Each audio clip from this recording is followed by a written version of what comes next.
Və bugün dövlətdən biz yardım alaq. Məsələn, dövlət uşaq pulu versə, mən bunun tərəfdarıyam. Dövlət müəyyən sosial paketlər hazırlasın yaşlı adamlar üçün, razıyam. Pensiya yaşı da aşağı salınsın, buna da razıyam. Amma bir həqiqəti bilməliyik. Bugün dövlət hər bir nəfərə 500 manat uşaq pulu da versə, yenə insanlar razı qalmayacaq. Qalmayacaq. Çünki o 500 manata görə həyatını quracaq, o ona bəs etməyəcək. Sonra növbəti tələb 1000 manat olacaq. Daha çox tələb olacaq. Qoy dövlət onu versin, o ona yardım kimi olacaq. Amma onunla yaşamaq və gözəl həyat sürmək mümkün olmayacaq. Yenə də hər bir insan işləməli, çalışmalı və çalışıb nəsə iş yaradıb özü pul qazanmağı bacarmalıdır. Salam aleykum, axşamınız xeyir olsun.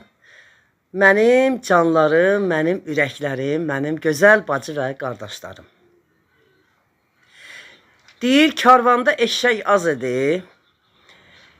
Günay Ağamalı və getdi, Səidə gəldi. Səidə getdi, Kamran gəldi. Kamran getdi, indi də Razi Dırıllayev gəlib.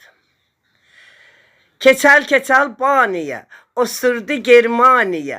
Keçəlin başı yağlıdır, hamamxana bağlıdır. Keçəl dedi, vay başım, qazanda qaynar başım. Aşımı içən olaydı, başıma sıçən olaydı. Ay başınıza dönüm, siz bu cəmaatdan nə istəyirsiniz? Hə? Ay cındırlar, siz bu cəmaatdan nə istəyirsiniz? Cəmaatı eləmişsiniz bir dənə kaşelot, gərgədan, acgöz bir şey, sanki bunlar cəmaata, elə bil ki, maşınlar alıblar, villalar tikiblər. Ədə, şantrapa, sənin oğlun 3 milyon, 4 milyon evroluq maşın sürür. Sənin cırıq qızların verməyə gedəndə Amerikaya istirahata gedirlər. Los Angeles'ə, Los Angeles'də kef eləyirlər. Orada onlar üçün yazlıq almışsan. Almanya'da apartlar tikmisən. Sən Razi Dırıllayev. Almanya'da apartman tikmisən.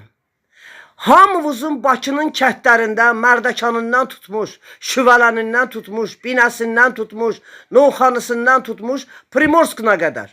Hamımızın villaları var. Dənizləri okupirovat eləmişsiniz. İnsanlar, normal insanlar vaxtı ilə termozumuzu götürmüşük, xurcunumuzu götürmüşük, bir dənə də balaca ədyal kimi bir şey, uşaqlarımızı, qonşularımızı yığıb gedmişik dəniz qırağında, oturub istirahat edib, qumlu ayaq gəlin evimizə dönmüşük. O həyatı siz bizə unutturdunuz. Dənizlərdə mini hoteller açmışsınız, qəhvəxanalar açmışsınız, paşa evlər, Astaranı, Lənkəranı okupirovat eləyiblər, sahilləri. Astarada insanlar öz ailəsi ilə dəniz qırağında gedib oturub, nə çay, su, pendir çörək, pomidor çörək yeyib istirahat eləyə bilmirlər. Hər yeri bağlamışsınız, zabora çəkmişsiniz, ay tvaruqalar. Hər yeri çəkmişsiniz zabora. Siz xalqı niyə günahlandırırsınız ki? Mənim başım çıxmır, bilsən necə çıxır bu söhbət? Elə bil o qəhbəni görərsəni, sikahda tutarsanı, qəhbə deyər, mən deyildim. O qəhbəni tutarsan, sikin altında. Deyər, yox, mən də öldüm. Üzün söndərən oyna. Eyni qəhbə rolundasınız siz bu dəqiqə. Siz bu millət vəkilləri, bu nazirlər. Siz indi bu dəqiqə var ha, həmən o qəhbələrin rolundasınız ki, yiyən siz, kef eləyən siz, yeyib içən siz, oğrayan, talan eləyən malımızı, mülkümüzü siz, haqqımıza girən siz, deyir, sikilən getdi Təbrizə, görənə verdilər cəza. Bu məsəl, bu köhnə məsəldir. Köhnə məsəldir bu. Bu nədir ha? Siz cəmaatı nə istəyirsiniz bu cəmaatın canından, ha? Siz nə istəyirsiniz bu bədbəxt yetim yesirin canından? Mənə deyirlər, sənin nəyivə lazımdır? Oturmuşsan, ged öz dərdini çək. Mən öz dərdimi niyə çəkmələm? Mənim qohumlarım var. Mənim Masallı, Lənkəran, Astarada, mənim sülaləm, nəslim var. Mənim gedib baxıb görürəm, hamısı önkür ağlayır. Mən arvadlığımla. Bir sumka pulla gedirəm ora, oradan ayaqqabısız çıxıram, şapşubla qayıdıram mən xaricə. Qohumlarımın evinə gedirəm. Cəmaata pul paylayıram, əyni baş alıram, uşaqları aç, susuz, gözləri belə döyə-döyə baxırlar adama. Nə qəşəngdir, bibi, nə qəşəngdir, bunu ver də mənə. Nə qəşəng ayaqqabıdır, bibi, bunu ver də mənə. Adamın ürəyi cız eləyir, balalarınız ölsün sizin. Balalarımızın, şəhid balalarımızın yanında qəbrə qoyasınız. Hamınız, opşi deyirəm sizin, o yuxarıda oturan 125 dənə tıvarı qalaram. Bəsündə siz özünüz milyonlara sahib çıxmısınız. Sizin villalarınızın qiymətinin ucu bucağı yox. Sizin geyindiyiniz paltarların, sizin bir dənə paltovuzun imişlinin icra hakiminin paltosu 27.000 dollaradır. Palto kişinin oğlu 27.000 dollara. Hansısa bir kasıb ev alsa sevinər. Onu ay pulun belə ödəsə sevinər. Oturub dururlar ki, İlham Əliyev Azərbaycanı gözəl eləyib. Allah xoyuma ki, gözəl eləyib, deyir mənə yox, içinə po. Hansı kasıb o gözəllikdən istifadə eləyə bilib? Onun elədiyi o gözəl parka belə kasıb gedə bilmir. Uşağı ilə ki, onu kaçeləyə mindirsin. Uşağın parka apara bilmirlər ki, kaçeləyə mindirsin. Marojdanı belə ala bilməyən analar var balaları üçün. Başa düşürsünüz? Kim üçün eləyib? Qəhvə götürən üçün, perpetuq üçün, fahişələr üçün, özlərinin qəhvə götürənləri üçün. Kim üçün eləyib ki? Satırlar xaricilərə də. Yasamalın yarısını İranlılar alıb, kiraya verirlər.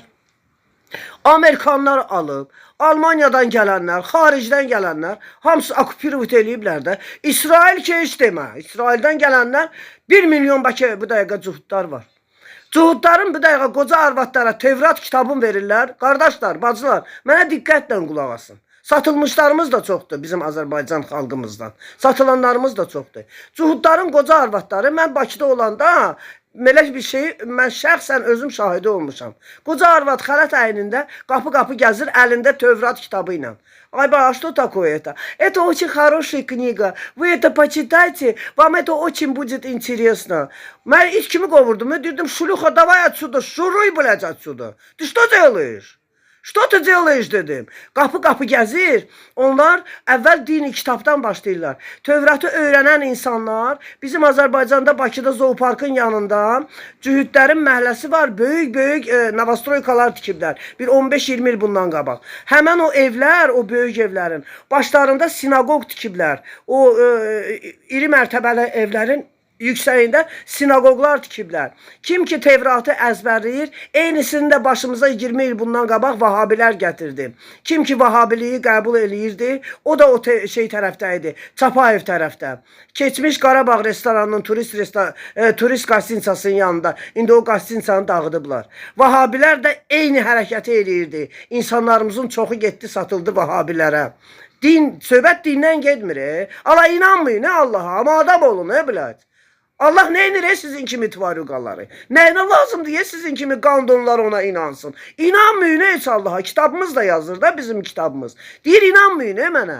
Mənə inanmayın, oruç tutmayın. Namaz qılmayın deyir. Amma yetər ki xeyrxalq insan olun. Göt olmayın bilət. Qəhbə kimi yaşamayın həyatınızı. İnsan olun. Allah 50% qəhbə sənsə. Qəhbə sizdən şərəflidir. O bildiyiniz fahişə sizdən 1000 dəfə şərəflidir. Bu nədir ha? Bu nədir? Qapı-qapı gəzirlər. İnsanlar gedir sinagoglarda. Əzbərləyəndən sonra sinagogu. Bunlara ev verirlər, maşın verirlər. Azərbaycanın içində 152 nömrəli məktəbdə Xatayda bu dəqiqə 152 nömrəli məktəbdə Xətayda cuhud balaları öz cuhud dini ayinlərini keçirdirlər. Onların orada mini sinagog düzəldiblər həmən məktəbin içində. Başlarında o ləmbəkiyə oxşayan şeyi qoyurlar başlarına. Sısimoların o başındakı o nəlbəki papaqlarına. Həmən o papaqla bir də qızlarına uzun bücür paltarlar geyinirlər. Həmən onlarla dini ayinlər keçirdirlər. Amma mənim məktəbimə, Azərbaycanlı yetimin məktəbə gedir. Məktəb formasında başına bir dənə yaylıq bağlayır da, qara çarşabla gedmir ki. Baxıb görürəm mənim sukalarım, mənim götə girənlərim, mənim satqınlarım, mənim həqiqətən vətənin içində oturub vətən xainlərim yazıblar ki, uşaqlar məktəb formasında getməli. Daha qəhbə tursiklə gedib. Ay çırıq praşmandovka, nə ilə gedib? Məktəb forması ilə gedib də, hə? Məktəb forması ilə gedib də başını balaca kasınka bağlayıb da. Niyə bizim dinimizi batırırsınız? Niyə bizim insanlarımıza əziyyət edirsiniz? Niyə yetimxanalarda petuxlar konsert verir? Niyə Sevgi Yetim Evinin müdiri Könül Qasımova yetimlərə işgəncə verdi, məhkəmə onu buraxdı, yenidən getdi işgəncəni davam eləməyə? Niyə? Bunun niyəsinin sualını gedin özünüzdən soruşun. Məndən demək, məndən informasiya vermək. Mən